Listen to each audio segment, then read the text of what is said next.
Lux presents Hollywood.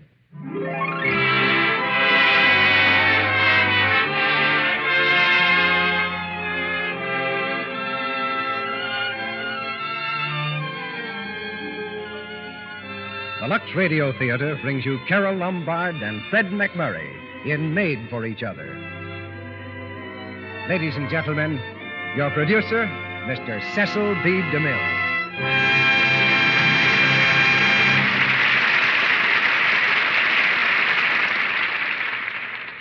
Greetings from Hollywood, ladies and gentlemen. To most playwrights, a love story ends at the altar and leaves the rest of us wondering whether they really lived happily ever after. But anyone who's ever been to the altar knows that their life story just begins there. So in our play tonight, Made for Each Other, we skip the courtship and tell the best part of the story, the married life of two average, healthy young Americans. And since our boy and girl are so typically American, their story is more than a love story. It's the drama of America in our own day, because the home of Johnny and Jane Mason, multiplied some millions of times, is America. That's why this play, Made for Each Other, is made to order for the Lux Radio Theatre, an institution supported by women like Jane, who've given Lux toilet soap an important place in their homes. They know the value in this modern world of looking their best, and the value of Lux toilet soap in helping them do it. To bring you this average young married couple, we selected two players who are certainly far above average in talent, Carole Lombard and Fred MacMurray. Miss Lombard as Jane has the same part she played in the David O. Selznick picture Made for Each Other, which was written by Joe Swirling. Fred MacMurray is currently being applauded for a fine job in Paramount's Remember the Night. When we decided to produce tonight's play, both our stars were absent from Hollywood on well-deserved vacations. Fred on a hunting trip in the mountains of California, and Carole on a hunting trip in the mountains of Mexico. And it took a lot of hunting on our part to find these wild spots. But no time at all to lure our stars back from their vacations when they heard what the play was. And that brings us right up to this moment, and a play which begins where most plays end. A story of two people who have the chance to live happily ever after. We raise the curtain on the first act of Made for Each Other, starring Carole Lombard as Jane and Fred MacMurray as Johnny.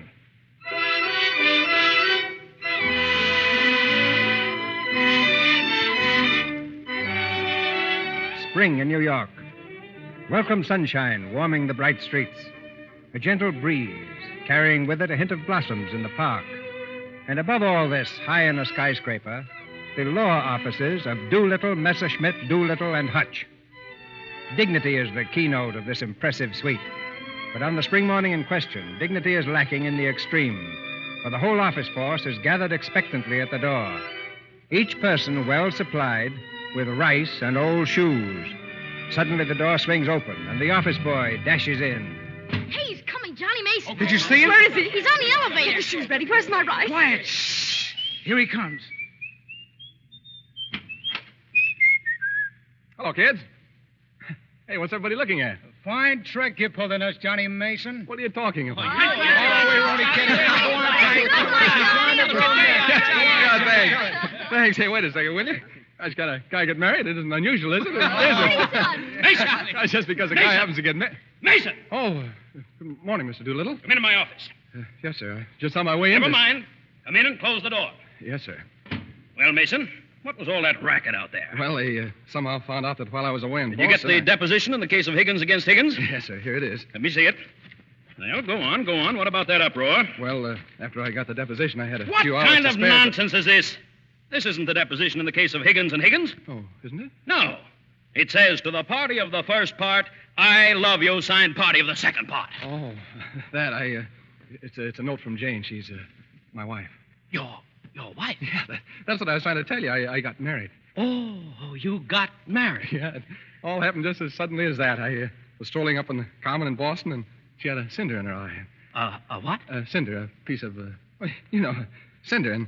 And she stopped, and I stopped, and that's when I took the cinder out of her eye. And that's when you married her? Yeah, that's right. Oh, not immediately, of course. I had to get the deposition first. That took 2 days. I see. Pretty quick, wasn't it? Yes, sir. I imagine my daughter Eunice will be rather surprised at this. Oh, well, you won't be any more surprised than I was. Well, don't stand there. Get the deposition. Judge Doolittle, when people get married, they usually go on a honeymoon. I didn't. I don't approve of honeymoons. They're a waste of time. Well, you know how women are, Judge, and, well, if it wouldn't inconvenience you, I'd like to have one, just for Jane. Well, how about Higgins against Higgins? It'll inconvenience them, won't it? Oh, no, sir. That is, if you'll pardon me, I've arranged a continuance with opposing counsel. A continuance, eh? A sheer waste of time, Mason. All right. Take a week. A week? Well, I'm afraid I couldn't very well make it in a week. You see, we're going to Bermuda. Take 10 days, then. Now, that deposition will have to be... Well, you see, Judge, we were expecting to be gone for about a month. A month? 4 weeks? Yes, sir. Jane's waiting in the car for me now, and I told her we could probably stay down in Bermuda for at least... Now, see here, Mason. Higgins against Higgins is much more important than Bermuda. You'll see all that's necessary in 10 days. It's a very small island. Oh, but 10 days, Judge Doolittle? 10 days. Yes, sir. Thank you. Well, go on, Johnny. What did the boss say when you told him? Oh, he was swell, Jane. I showed him your picture. And... Oh, you didn't. Yeah. Oh, Johnny. Sure, he was marvelous. He couldn't congratulate me enough. Oh, then you didn't have any trouble about the month off. Well, no, not what you'd call trouble. The only thing is... Well, go on. Well, I didn't get exactly a month. Well, how much did you get? Well, as I say, I didn't get the full month. Of course, if I'd insisted... Well, I know, darling, but how much? Well, I compromised on 10 days. 10 days, darling. Yeah, but I've got it all planned. You see, it takes the boat 2 days to get there and 2 days back. That's a whole 6 days we'll have. A whole 6 days. Oh, I know, darling, but old Granite Puss doesn't believe in honeymoons. And it's not so awful bad. After all, fellas have gone around the whole world in less than that. And a little help with my mother. What'll help with your mother? Well, we won't have to leave her for such a long time. No, when you phoned her this morning, what did she say? Oh, she was fine. She asked a million questions about me, I suppose. Well, not exactly. Well, you told her about me, of course, and getting married and all. Well, I didn't blurt things out too suddenly. I just sort of broke the ice. Oh, Johnny, how much ice did you break? I just told her that while I was in Boston, I ran into several people. Well, didn't you tell her about me at all? I kind of thought it'd be fun to surprise her. You know, surprise. Well, Johnny, I think you'd better see your mother by yourself. Oh, no, Jane. I should say not. It'll be a breeze. I've got the whole thing planned, move by move. Now, look, we'll just start at the beginning, and I'll tell her that while I was strolling on the common, I met you. So, Mother, after I met Jane and after I got the cinder out of her eye, we walked along together. How interesting, I'm sure. Would you have some more tea, Miss... I didn't catch your last name. But I don't think Johnny told you. I will have some tea, thanks. It's delicious. Yes, John. Go on, dear. And then we kept walking some more. And then we went over and had a bite to eat. Yes, go on. We had a bite. And then I told her I was crazy about her. What? What did you say? Well, we were just as surprised as you are, Mrs. Mason. It was love right after the cinder came out. Oh, dear. You know, Miss... My name is Jane. Oh, yes, of course. Jane. John, so young and impulsive. But, Mother, this is different. Jane, my dear, are you visiting relatives here in New York? Well, yes. No, not exactly. I came down with Johnny. From Boston? Together last night? Well, you see, Mother, we thought that since we're engaged... Engaged? Well, I know that must be upsetting to you, Mrs. Mason. It was But what sudden. did your family say about it? Well, I have no family. I was going to night school, taking a course in journalism. But she gave it all up when she met me. I'm a sort of postgraduate course.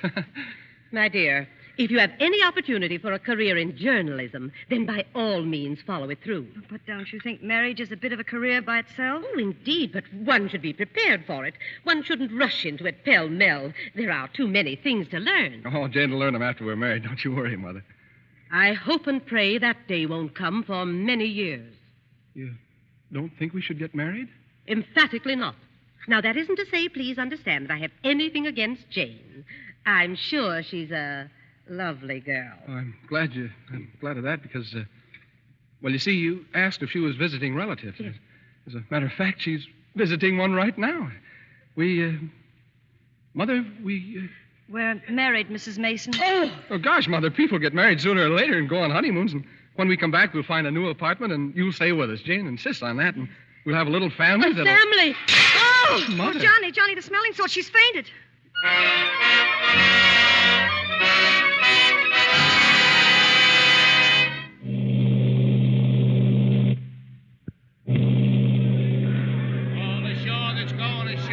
Well, it's time for me to leave, I suppose.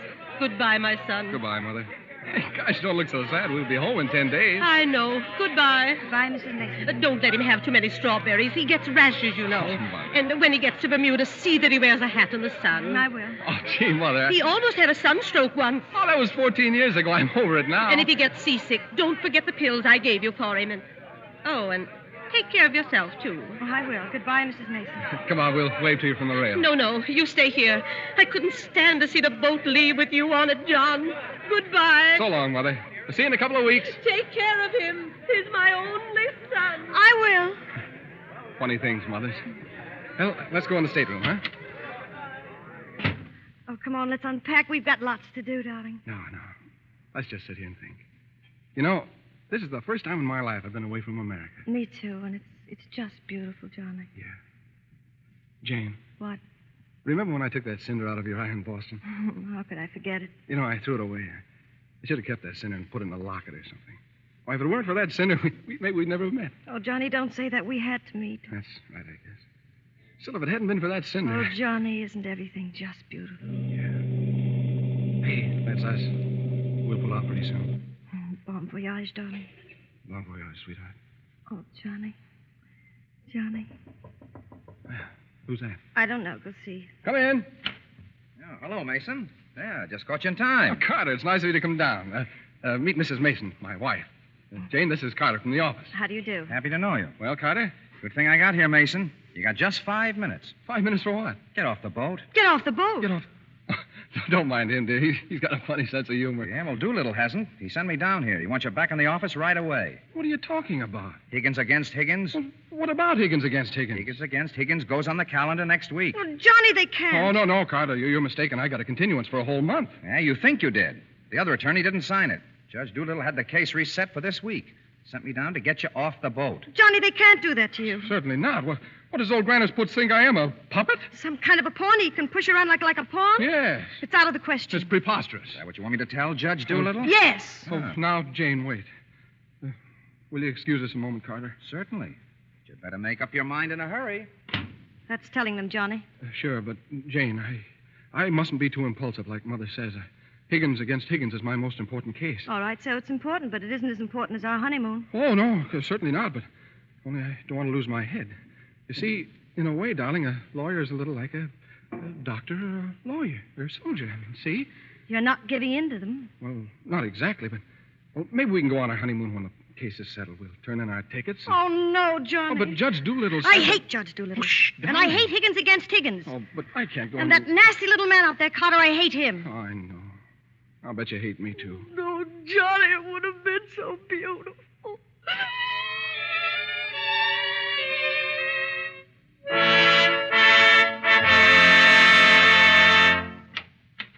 Hello? Anybody home? Johnny, where have you been? I've been worried to death. I got tied up in court. I didn't know whether I'd make it home for the party or not. Well, I'm glad you got here. Did you bring the wine for dinner? Yeah, see, old Granite Puss's favorite brand. Well, hurry. Dinner's at 8, and they'll be here any minute. Yeah, all I've got to do is shave and change my shirt. All right, but hurry. I'm almost ready. Okay, sweetheart, I'm away. Oh, don't use the guest towels. Yours is on the second rack. Okay. How's it been going? Oh, everything's just lovely. An ultimatum for Manny. This one's final. She's quitting tonight. Tonight? Oh, it's all right. She'll see us through dinner. I don't see why you have so much trouble with servants. I'd like to change places with you someday. It's a trial to get a dinner with a maid like Annie. Hey, what are we going to have for dinner? Roast beef? Roast beef, huh? Zowie, Doolittle's delight. Say, that was certainly a brilliant idea of yours, inviting Eunice Doolittle at the last minute. She's the judge's daughter, isn't she? She and the judge are like corned beef and cabbage, always come together. Yeah, and that impossible twerp Carter. I suppose you had to ask him, too. Eunice had some sort of a date with him. What could I do? I don't know how I'm going to stand him. I've always had an idea it had something to do with canceling our honeymoon. Yeah, it's going to be different when my name moves up in the door. Law firm of Doolittle, Messerschmitt, Doolittle, Hutch, and Mason. Oh, Johnny, really? Yeah, it's practically up there now. I won the appeal on the Higgins against Higgins. It's sure a thing now. The thing you wanted for years. Oh, you're marvelous, darling. Hey, Gangway, where's my tie? Right there. Gosh, you're dressed. Just except for this. Hook me up, darling. Where? Those hooks in the back. Pretty nice neck you've got there. As nice as Eunice Doolittle's. What do I know about Eunice Doolittle's neck? Never even noticed she had one. There. Is that all the hooks? Thanks, dear. Now run out and see how Annie's doing in the kitchen. Okay. And hurry, Johnny. Jane, your guests are here, my dear. Well, good evening, Judge Doolittle. Well, good evening, Mrs. Mason. Good evening. This is my daughter, Eunice. How do you do? How do you do, Mrs. Mason? You know Mr. Carter? Yes, we've met. How do you do? Good evening, Mrs. Mason. Glad to see you again. Well, a little early, I'm afraid. Oh, not at all, Miss Doolittle. It's just 8, and Johnny should... Jane! Yes, dear. You know, I was just thinking, I bet old Grandad Puss will be late. Oh. Good evening, Mason. I didn't know. I've got great news for you, Judge. We've got roast beef for dinner. Miss Mason, dinner's ready. Do you want it now or will you eat it cold? Well, shall we sit down?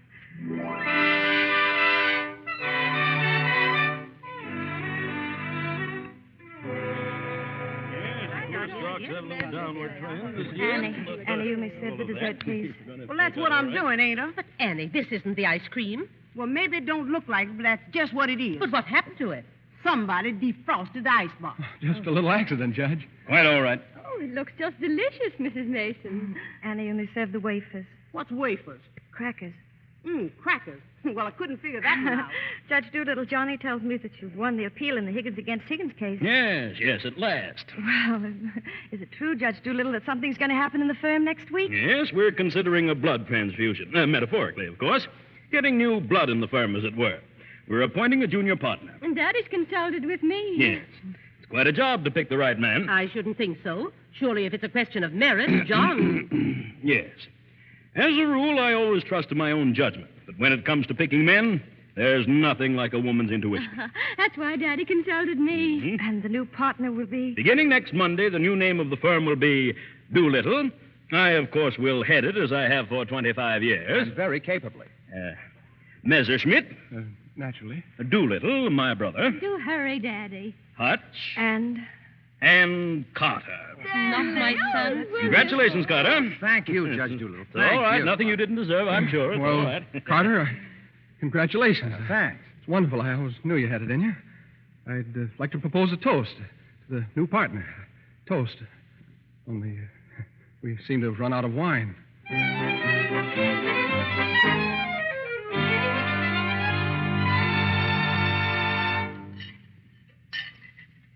Will you give me the platter, Mother? Just hand it over.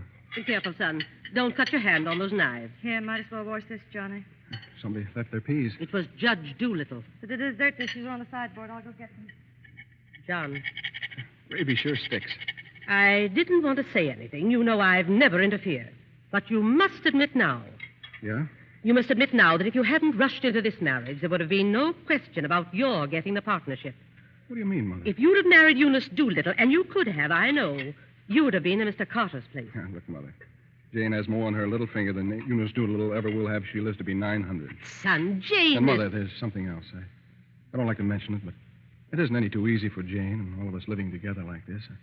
We should remember that and try to understand. But I only had your good in mind when I mentioned the partnership. My partnership with Jane is all the partnership I need. Whether Doolittle or Carter... Me too, Johnny. That's all I need. Must you eavesdrop? Oh, she wasn't, Mother. You're both siding against me. We're not either. No, Mother. Don't you see that Johnny and I have enough? We have each other. You don't understand. I don't understand. No, Mother, I don't think I've we ought got to... all I can bear. Don't add any more. We're not trying to. The dinner was the most humiliating experience of my life. Of course, it was for us, too. Not me. I don't care what they think. And I'll be blamed for it. That's all the consideration I ever get around here. Consideration? You don't need consideration. Jane.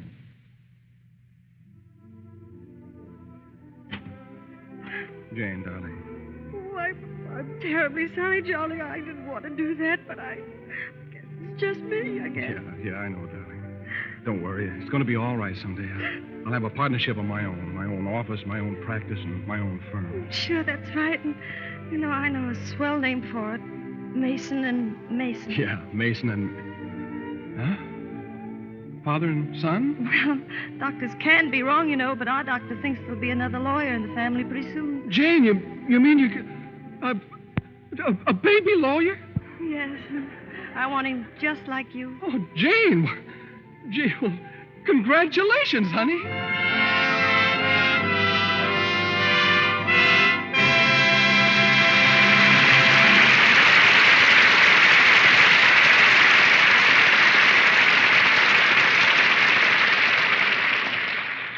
In just a moment, Mr. DeMille and our stars, Carole Lombard and Fred MacMurray, will return in Act Two of Made for Each Other. When a famous and lovely screen star talks about beauty care, women everywhere listen with attention. You might almost say that beauty is the business of a screen star. Just think of the thousands and thousands of pairs of eyes that take in every detail of her appearance and approve or disapprove.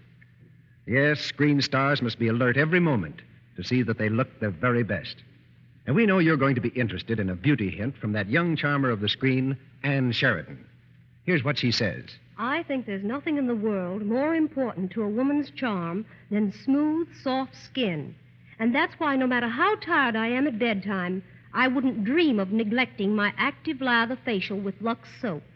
Have you ever tried an active lather facial for a quick beauty freshener during the day and as a regular bedtime beauty care? Anne Sheridan tells you how to do it. First, it's easy to work up a rich, creamy lather with Lux soap. Work it gently into your skin with upward strokes and little pats. second, Rinse thoroughly with warm water, then a dash of cool. and third, Pat your face lightly to dry. Your skin feels softer and smoother. See how fresh it looks. yes, Lux Soap's active lather gives skin protection it needs for beauty. It leaves no trace of dust, dirt, or stale cosmetics to choke the pores, cause unattractive cosmetic skin, those unsightly little blemishes and coarsened pores that make any woman unhappy. You can use cosmetics all you like, but never forget your active lather facial.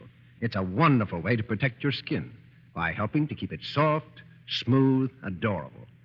Buy 3 cakes of Lux toilet soap and try this care for 30 days. And at the end of that time, see if you don't feel well repaid. You want to make the most of your looks, don't you? Take a tip from the lovely screen stars, from attractive Anne Sheridan. Remember, 9 out of 10 famous Hollywood screen stars use Lux toilet soap. This soap with active lather. Now our producer, Mr. DeMille. Act Two of Made for Each Other, starring Carole Lombard as Jane and Fred MacMurray as Johnny.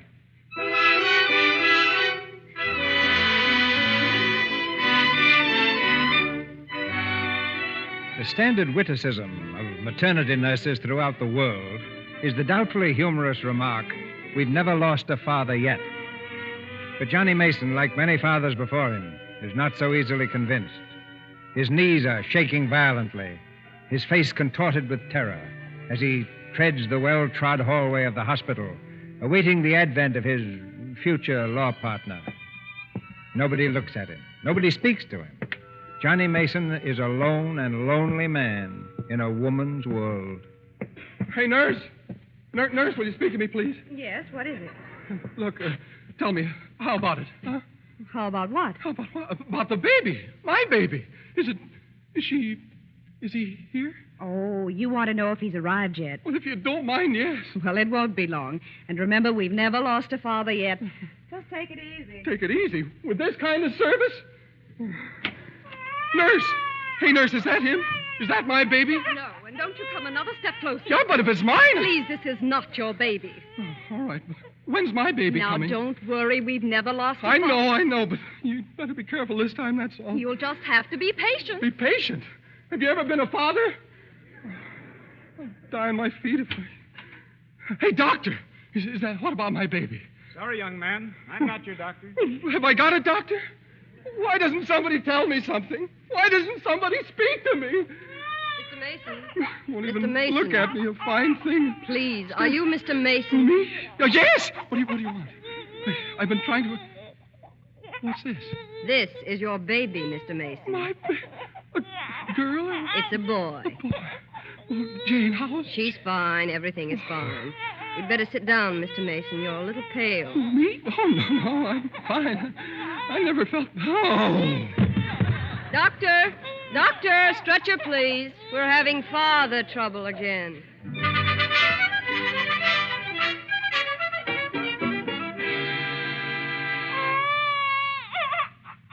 It's a touch of colic, I know. No, Mother, he's just hungry. I'm sorry, my dear. It's colic. He's cried for 5 minutes. Johnny, where's that bottle? Coming, dear. Here you are, fella. Here's the feed bag warm just right. Hey, look, he's smiling at me. That's gas. Oh. Give Give me that bottle, John, and answer the door, will you, Johnny? Whoever it is, I'll tell him we're not here. There. There you are, baby. Well, at least he stopped crying. You see, he was hungry. If he was fed on time, he wouldn't cry. I know, Mother, but the bottle wasn't warm enough. Too bad he has to be fed on the bottle. Well, I haven't heard the baby complain yet. John never saw a bottle till he was 6 months old. Well, we just had the baby a little while, Mother. So far, he's done fine. I know, but I don't see what I you won't do. say anything. What's that, my dear? Say anything. Nothing, Mother. Who is that, Johnny? It was a mailman. Hey, what do you think? It's a present for the baby from old Granite Puss. Well, how thoughtful. Bet it's a summons. Yeah. Hey, look, it's a bank book. Well, the old darling. How much? $10. $10? Well, I hope it doesn't plunge Doolittle into bankruptcy. I think it's very considerate of Judge Doolittle to think of the baby's future. Well, it isn't much, but gosh, it's a start. Why, of course. That's the proper spirit, John. It isn't that. Johnny, come in here, please, in the bedroom. Will you watch the baby, Mother? That's what I'm doing. He'd choke if it wasn't for me. Johnny. What's the matter? What's the idea? Johnny, how long are you going to stand for it? Stand for what? You don't know, do you? I mean, Judge Doolittle's contempt for you, his intense unappreciation of your work. But what's that got to do with the $10? Well, it isn't the $10. It's what it means. He holds you at just that much. Yeah, I suppose so. Well, the $10 from anyone else in the world, I would be swell. I'd accept it in the proper spirit, but not from Doolittle. You do all the work in that office, and Doolittle knows it. Yeah, I know. I ought to do something about it. The bills are piling way up over my head, and Christmas is coming, and, well, the income just doesn't match the outgo. I know it. Still, you let Doolittle take advantage of you. You deserve a raise. Why don't you tell him that? Oh, I'd lose my job. There's Mother and you to think about now. But you won't lose your job. You're too valuable to the firm. If you left, I bet Doolittle would come crawling on his hands and knees begging you to come back. On his hands and knees? You don't know old Granite Puss. Well, I know you. All you've got to do is speak up. Don't ask for your rights, demand them. What are you, a man or a mouse? I'm a mouse. Darling, you're not either. Do you know what's the matter with you? You're too modest. You don't appreciate yourself. You're not having the things you should have. Well, neither are you. Remember when I got you that wedding ring? Later, I was going to get you the big one with the diamonds. And then I was going to get you that mink coat. I want them, Johnny. You probably have to wait 300 years. No, I want the ring now, fur coat now, and I want a honeymoon in Bermuda. And an apartment large enough so the baby doesn't have to sleep in the dining room. You can get them for me, but first you've got to get what's coming to you. If I only knew how to go about it. I'll tell you how. You just walk into Doolittle's office and you say, Judge Doolittle, there's something I've got to say to you right now. What'll he say? He'll say, sit down, Mason. What is it? And you will say, Judge Doolittle, I've been working for you now for 5 years. I've given you all that's in me, every ounce. Yes, and then he'll... No, wait. He'll say, there's no doubt about it, Mason. I've never questioned your ability or your loyalty. I'll save. All right, Judge Doolittle, what are you going to do about it? Oh, I hate to think what'll happen then. Do you know what'll happen? He'll say, Mason, what do you expect me to do? Darling, just put it to him flatly. Say, I want more money, and I want to be taken into the firm, and he'll say... I know what he'll say. No matter what he says, you say either a raise in a junior partnership or accept my resignation effective immediately. Effective immediately. I'm going to do it. One of these days, I will.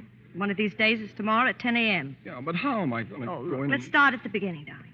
You walk into his office, you say, Judge Doolittle, I've got something to say to you right now. Say it.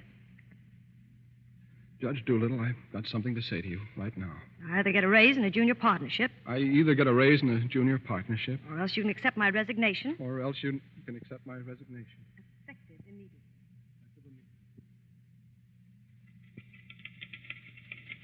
Effective immediately. That's right. Effective immediately. Judge Doolittle, I've got something to say to you right now. Mason! Mason! What in the world are you doing? Oh, me, I was just rehearsing. Rehearsing? Yes, sir. It's very important, sir. Well, it's more important that you answer your buzzer. I've rung 3 times this morning. Come in here. Sorry, I guess I must have been busy rehearsing. Sit down, Mason. Sit down. Judge Doolittle, I've been working. Just what I want to talk to you about. Sit down. Yes, sir. You've been doing mighty good work lately, Mason. Well, thank you, Judge. I was just... You've been capable, dependable, loyal, right from the start. Well, that's mighty nice of you, Judge. But, Mason, these are extraordinary times for all of us. Yes, they are. They are, Some sir. of our biggest clients are affected. Oh, yes? Yes.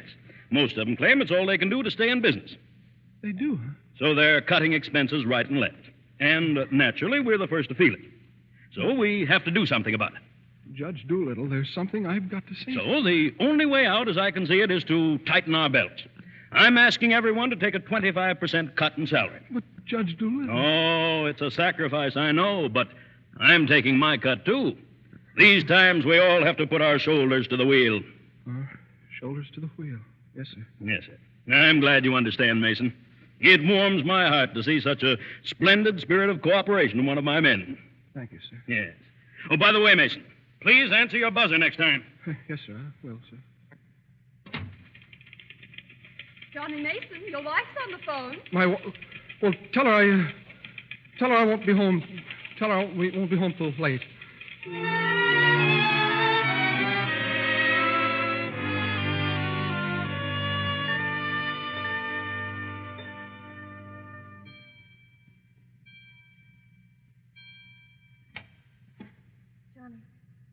Johnny, is that you?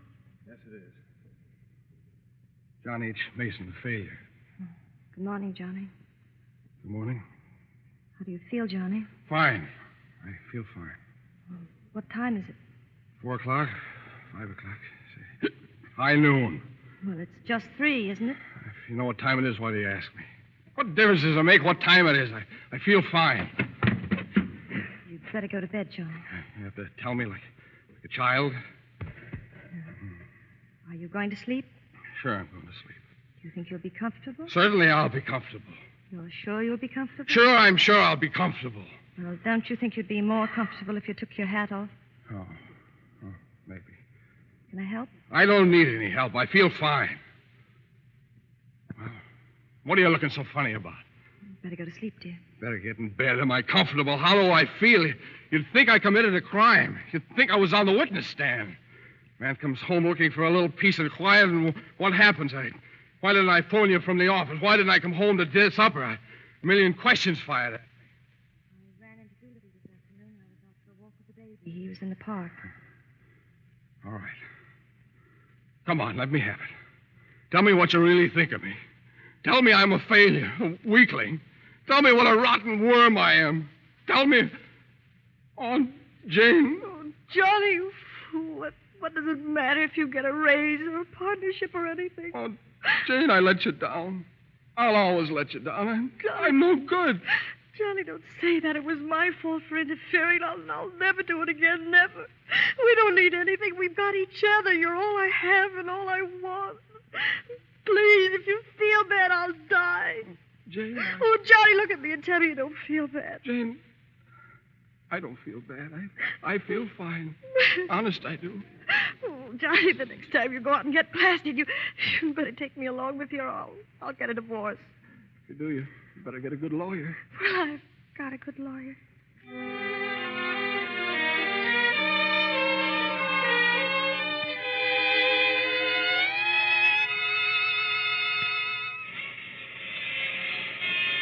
Johnny, will you close that window, please? You know I've a cold. Oh, sorry, Mother. I just wanted to hear the crowd. Looks like a big New Year's. Yes, for some folks. How's baby, Jane? Well, I just looked at him. He has the sniffles. All babies have sniffles this time of the year. Caught it from you, Mother. Me? That's simply ridiculous. As a matter of fact, I caught my cold from the baby. He's had sniffles all day. When I took his temperature... Well, that's when he caught your cold. He certainly didn't. He had no temperature. It's all right, Johnny. It's just the sniffles. I suppose I ought to stay in my room all day. Oh, now, Mother, that's silly. You don't have to do anything of the kind. Heaven knows I try to earn my room and board by being as helpful as I can. Oh, Mother, please, it's New Year's Eve. It's just like any other day as far as I'm concerned. You're both perfectly willing to leave me all alone to wait for the New Year, when perhaps it's the last New Year I'll ever see. Not that it matters, I suppose.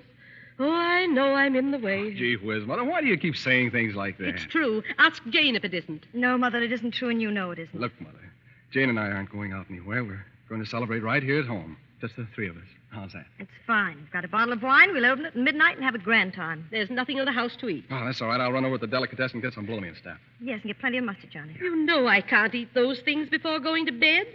I never did approve of Annie, but I certainly miss her cooking. That doesn't say much for mine, Mother. Oh, you'll learn, my dear. It takes time, of course. I won't say anything. I won't Things say are anything. different now. When I was married, all well-brought-up girls knew about cooking. Oh, Mother, please. Why, Jane, what is it? I can't cook. I can't keep house. I don't know how to bring up a baby. No, Jane, don't. Sure, I don't know what you're talking Oh, about. yes, you do. You've resented me from the first moment you saw me. You resented me because you wanted Johnny to marry Eunice Doolittle. My dear, I never said anything like that. Well, you've hinted it often enough. I've done nothing of the sort.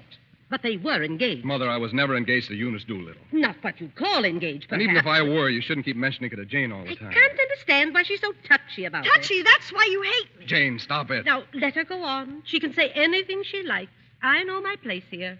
I'm only a guest, an unwelcome guest. Oh, please, what's the matter with you two? There's nothing the matter with me. I never interfere. It's her house. Please, Mother. It's not my house. Now, Jane, I please. do the best I can to help. I'm a stranger around here. Everything I say is wrong and everything I do is Jane, wrong. Just will you... because I happen to mention that John and Eunice Doolittle Oh, were- stop it. Stop it, both of you. Very well. I won't say another word. There. You see what you made me say to Mother? Well, you've said it to me, too. Don't I count? Sure you do, Jane. Only Mother's an old lady. We won't have her with us very long. Why can't you get along with her? Well, why can't she get along with me? Because she hates me. You don't know how it is. You're at the office all day between taking care of the baby, the house, cooking, and listening to her criticize everything I do. I can't stand it anymore. All right. Then you don't have to. Johnny, where are you going? I'm going out. Where, Johnny? Oh, I don't know. Anywhere so as long as I get away from all this wrangling. Well, wait a minute. Don't you want me to go with you? Well, can't you understand a man wants to be alone once in a while? Well, I'm sorry, Johnny. Really, I am. You don't have to apologize. Would you rather I didn't come with you? Well, all right, Johnny. I don't mind. You go along and have a good time. Oh, come on along if you really want to. You sure you don't mind? Certainly I don't mind. We'll have a good time. You just wait and see.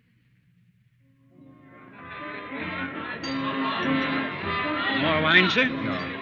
There's nothing the matter with it, sir. No, it's all right. Would you like some more salad, madam? No. A little ice cream for dessert, maybe? No. Very good. Johnny, what's happened to us? This isn't like last New Year's Eve. I know. What is it? I don't know. Johnny, didn't we always promise each other we'd never keep anything back? Yeah. Well, then why didn't you tell me? I've tried to, but it won't come out. What do you want to say? Well, maybe I played a dirty trick on you when I took that cinder out of your eye. Did you? You'd never have had to marry me if that hadn't Well, happened. don't say that, Johnny. All my life, when I've had anything to face, I'd run away from it. But I'm not going to run away from this. I want to face it. What have I done up to now? I've been a failure. Oh, Johnny, no. Yes, I have, Jana. A failure. I've gotten nowhere at the office. I've gotten in debt, and now it looks like my marriage goes on the rocks. No, Johnny, we can get a hold of ourselves. It's been my fault, too. No, I've been the one that's made the mess of things. Everybody knows it. Why, even my own kid has to sleep in the dining room. I made a household drudge out of you. Johnny, I love being a household Yeah, drudge. I know. You're tied down, Jane. You're tied to the house and the baby. Maybe we shouldn't have had him. Baby? Oh, Johnny, you're not sorry about Oh, him. I'm crazy about him. And about you, too. I'd die for either of you. That wouldn't work. I don't even carry life insurance. You see, your whole life's ahead of you. Ahead of us. Not as long as you're tied down to a worm who just can't make the grade. And I'd be lower than a worm if I held you to that kind of a contract. A marriage? Yes. Well, you ought to know all about contracts. Let's be sensible about it, Jane. I'm no good for you. Maybe it's the other way around. You were doing fine till I came along. Well, what is it? Do you want a divorce? I'm trying to look at it sensibly, that's all. From your standpoint. Well, I never thought this would be our New Year's, but anyway, we finally got something to celebrate. Well, Happy New Year. Happy New Year. Guess we must be pretty intelligent people to come to a decision like this and be so sensible about it. Yeah, we must be. Everything didn't go wrong, though. We did get a baby out.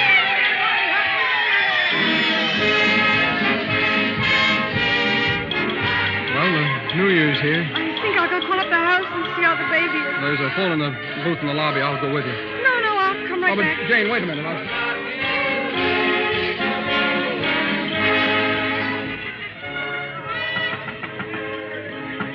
Jane, let me in.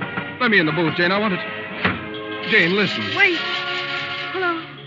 Go on, Mother. Yes, I'll come as fast as I can. Jane, what is it? At the house? Where? All right. What's happened, darling? Johnny. What's the matter? The baby. What's the matter, Jane? They've taken him to the hospital. Something's happened. Oh, hurry, Johnny. Hurry.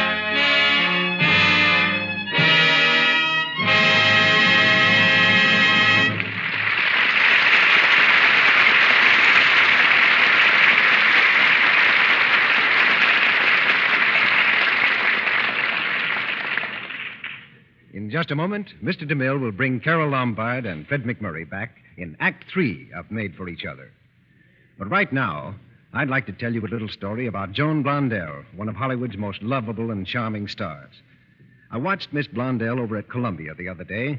She was working hard, going through rehearsals, takes and retakes, scene after scene. She'd been at it since early morning, too. Well, I happened to see Joan Blondell again that day, quite late in the evening, dancing at the Trocadero. She was gay and lovely, and looked as dainty and fresh as a spring bouquet. Every woman should be interested in that, Mr. Ruick, because it's quite a trick to snap back after a hard day and feel and look the way Joan Blondell did that night.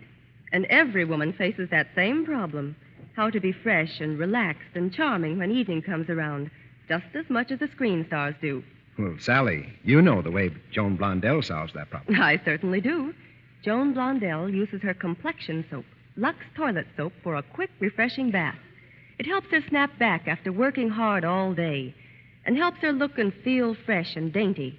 Miss Blondell says, "I'm delighted with my Lux soap baths.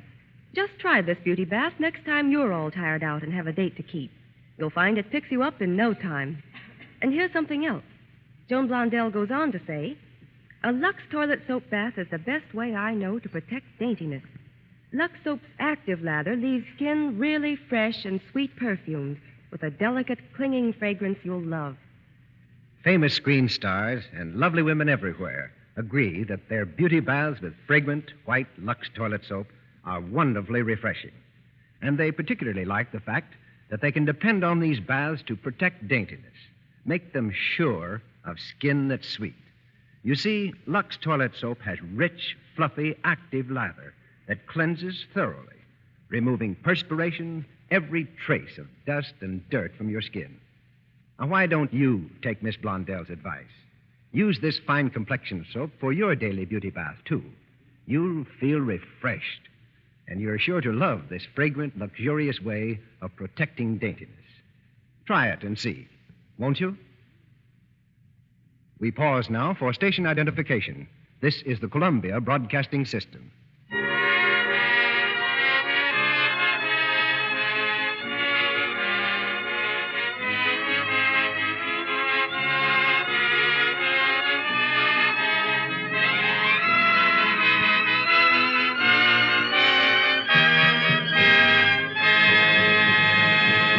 The curtain rises on Act 3 of Made for Each Other.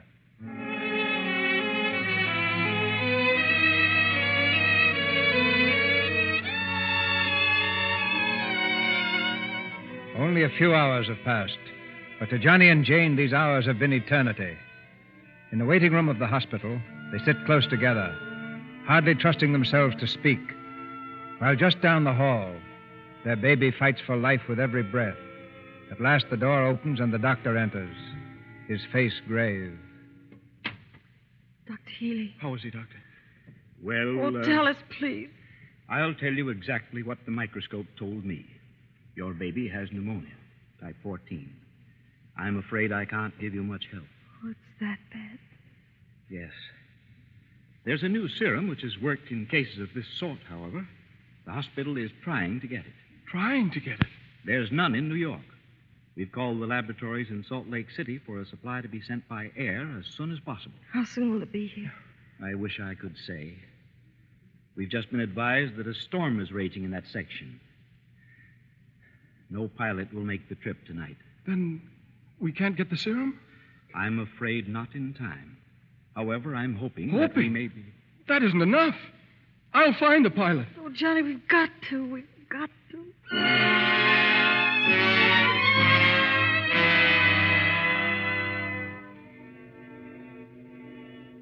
Hello. Hello, is this the Salt Lake Airport? Well, my name's Mason. I'm in New York City, and my baby... Oh, you know about it, huh? Well, is the serum at the airport? Well, when can you leave? Tomorrow? No, you've got to leave tonight. The baby needs it now. Huh, all right. Will they bring it, Johnny? He's talking to somebody else. Hello. What? $5,000? Sure, I can get it. It'll be at the Newark Airport waiting for you. Will you start right away? Well, try, will you? Okay. Johnny, $5,000. $5,000. I know, but I'll get it. You stay here, Jane. If I gotta rob a bank, I'll get it. I'm coming through this time.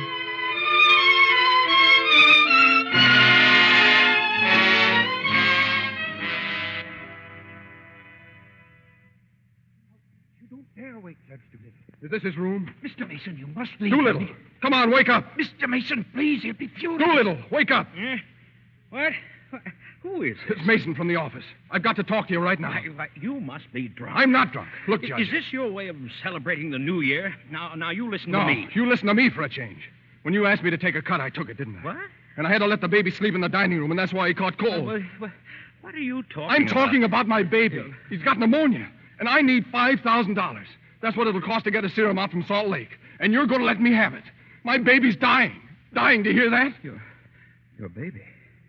Well, why didn't you get in touch with me sooner? I'm terribly sorry, Mason. I don't need sympathy. I need the serum. Every second counts. All right, Mason. All right. Now try to be calm. Simon, get my checkbook and a pen. Yes, sir. Oh, thanks, Judge. Thanks.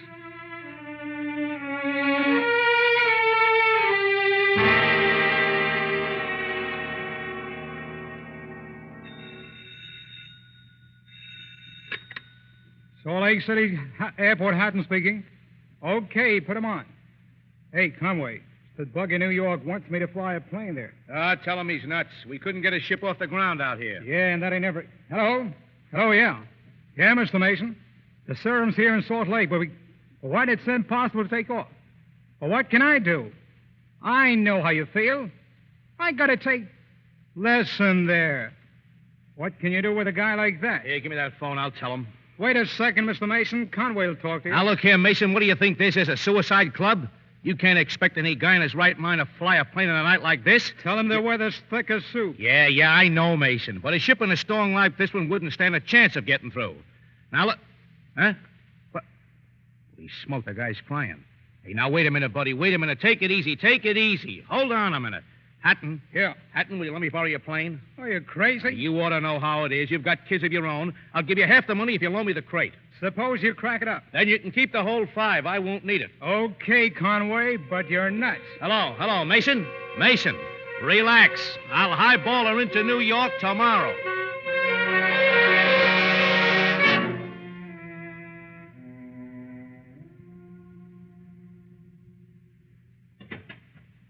Jane, has Johnny called yet? Yes, he's waiting at the airport. What did he say? Well, just the plane left Salt Lake. How long did he say it'll take for it to get here? 14, 15 hours. I don't remember. It'll be too late. Shall I get you a coat, dear? The doctor says he's going fast. Here, dear. Put my coat around your shoulders. If my baby dies, I want to die, too. Jane, dear, you mustn't feel that way. Oh, I can't help it. You mustn't let John know how you feel. He loves the baby, too. As much, almost, as he loves you.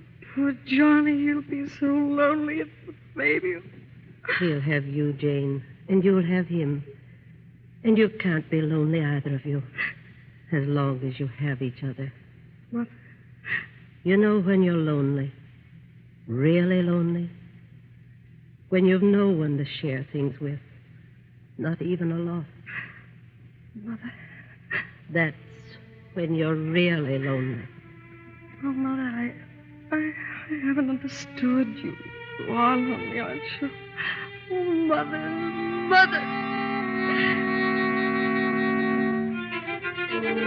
Rock Springs, Wyoming.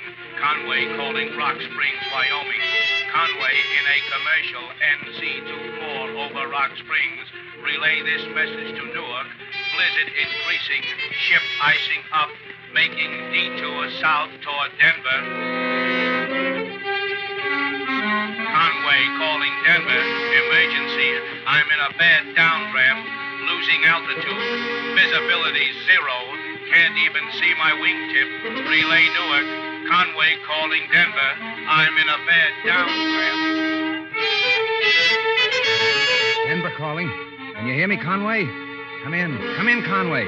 Denver calling Conway. Denver, Colorado, calling all stations to Newark. Stand by to try contact commercial NC-24. Emergency. Lost contact with Conway in middle of message. Try contacting him and relay all messages to Newark. Denver.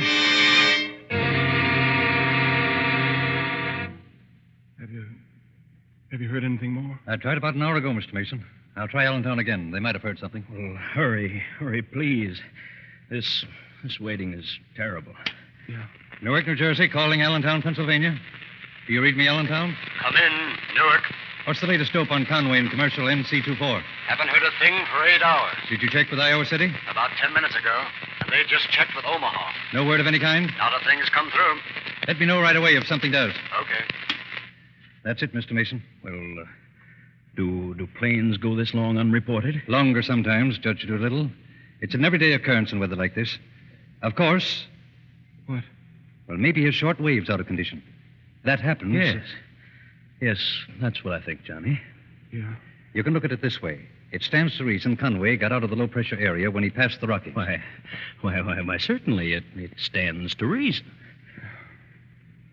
Well, you've been swell, Judge Doolittle, and you too, Murphy, and all the operators and the superintendent. You've all been fine to stay here all these hours and trying to give me hope, but there's no use. I can't keep calling up the hospital and say there were no news. It isn't fair. So I guess I'll go to her. Thanks, fellas. Murphy. Yeah? There isn't a chance, is there? Judge, if Conway's still up in that crate, it's a miracle.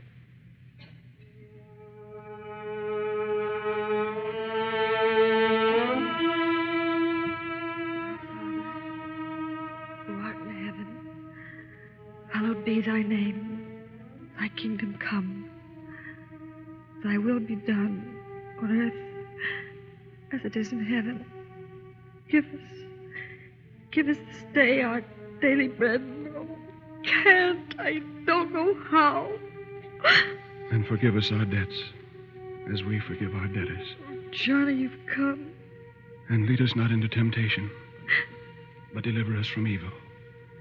For thine is the kingdom, and the power, and the glory, forever. For thine is the kingdom, and the power, and the glory, forever. Oh, Johnny, I don't know how. I've forgotten how to pray. Just ask him, darling. He'll know what you want. Oh, dear God, you know how much he means to Johnny and me. We've only had him such a little while, and we want to see him grow up to be a man.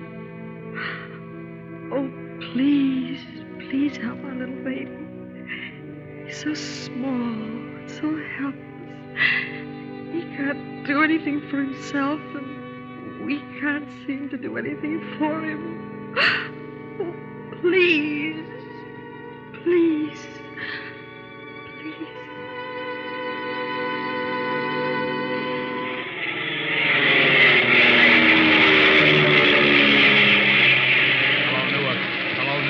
Hello, Newark. This is Newark. Who are you? Who is it? Hello, Newark. This is Conway from Salt Lake. I'm coming in, Newark. I'm coming in.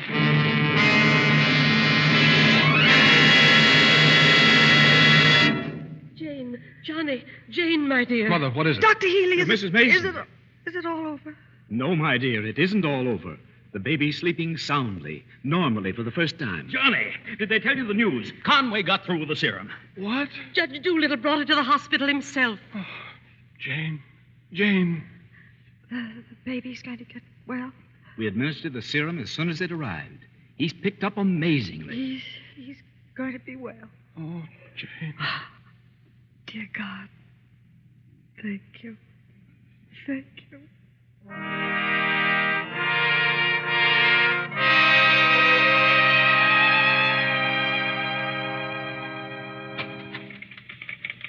Mason, come in. Sit down. Yes, sir. Mason, I want to congratulate you on the handling of the Higgins against Higgins case. Yes, thank you. But you see, our boat leaves in an hour. Higgins and Higgins are so pleased they've decided on us to settle the second case, which they're filing tomorrow. The second case? Yes, and I'd like to have you try it, my boy. Oh, but Judge Doolittle, I can't. I've got reservations. We're sailing this afternoon. Jane and I are going on our honeymoon. Come outside a minute, Mason. Judge Doolittle, Jane and I are due at the... Jane, what are you doing here at the office? Look, Johnny, I brought the baby down to show you how... Follow me, both of you. All three of you. Well, darling, why did you bring Johnny? We've got to be at the dock. Will you stop for a minute? I've got to tell you something about the baby. Here we are. Come over here, Mason. Look. But what? At the door, look. Read it. On the door, my boy. Law offices of Doolittle, Messerschmitt, Doolittle, Hutch, Carter, and Mason. Yes, I've given you a partnership, my boy. Oh, a partnership, Johnny. Oh, and incidentally, you'd better get down to the boat. There's some extra reservations waiting there for you. The bridal suite. Oh, well, gee, thanks. Oh, the baby, I forgot. Johnny, we rushed down the minute it happened. What happened? Well, is he all right? Johnny, the baby can talk. Go on. Well, baby, they don't believe us. Come on, darling, we'll prove it. Oh, he can't talk, Jane. He's too young. Now, show them, darling. Come on, dear, don't be afraid. Speak up now. Say Daddy. Say Daddy. Please, darling, say Daddy. Gee, I thought you were kidding.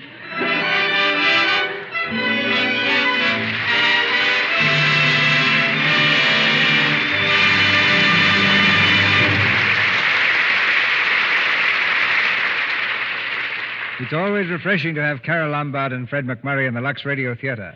And we salute them for another sincere performance as they return to the microphone now. Well, playing an average American like Johnny Mason comes pretty easy to me, CB. You see, I'm from Wisconsin. How do you feel about it, Carol? Well, I was born in Indiana. Doesn't that speak for itself? It's a nice enough place, I guess. Of course, the most typical Americans come from Wisconsin. Could I get in this Chamber of Commerce convention long enough to put in a vote for North Carolina, sir? All right, I'll admit both Indiana and North Carolina. I guess a typical American is pretty much the same anywhere. If his wife comes home in a funny hat, he worries until he sees another one just like it. Or if he's driving somewhere in an automobile, he won't stop and ask directions until he's good and lost. That's when Mrs. America says, "Are you sure you took the right turn back there, dear?" Yes, but seriously, Mr. DeMille, I like this kind of play because the people in it are so real. They represent the best things in America.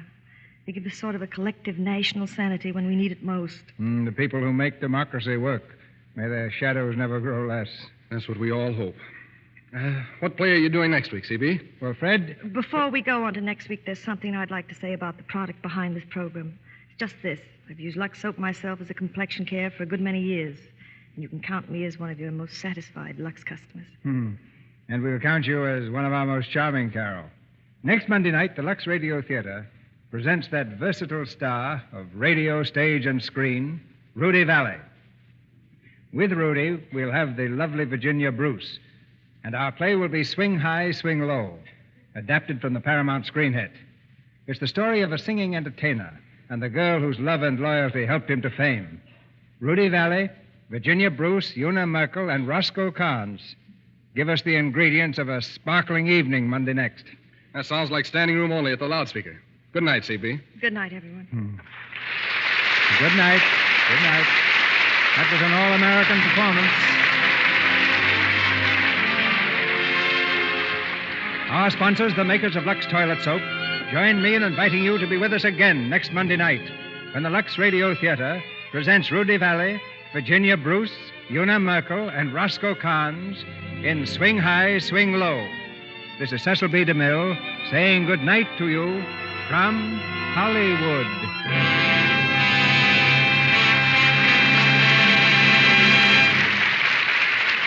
Heard in tonight's play were Verna Felton as Mrs. Mason, Lou Merrill as Judge Doolittle, Hal K. Dawson as Carter, Rosemary DeCamp as Eunice Doolittle, Edward Marr as Conway, Wheaton Chambers as Dr. Healy, John Fee as Murphy, Robert Gray as Hatton, Bernice Pilot as Annie, Mary Lansing and Marjorie McGregor as nurses, and Griff Barnett, Howard McNear, and Jackie Morrison. Carole Lombard's current picture is RKO's Vigil in the Night. Fred MacMurray is now co-starring on the screen with Barbara Stanwyck in the Paramount picture Remember the Night. Our music was directed by Louis Silvers. May we call your attention to the fact that this week has been proclaimed by the President of the United States as National Defense Week. The event is sponsored by the Reserve Officers Association of the United States, of which Mr. DeMille is a member, and the public is invited to participate in local observances. Announcements will appear in your local newspapers. Your announcer has been Melville Rourke, and this is the Columbia Broadcasting System.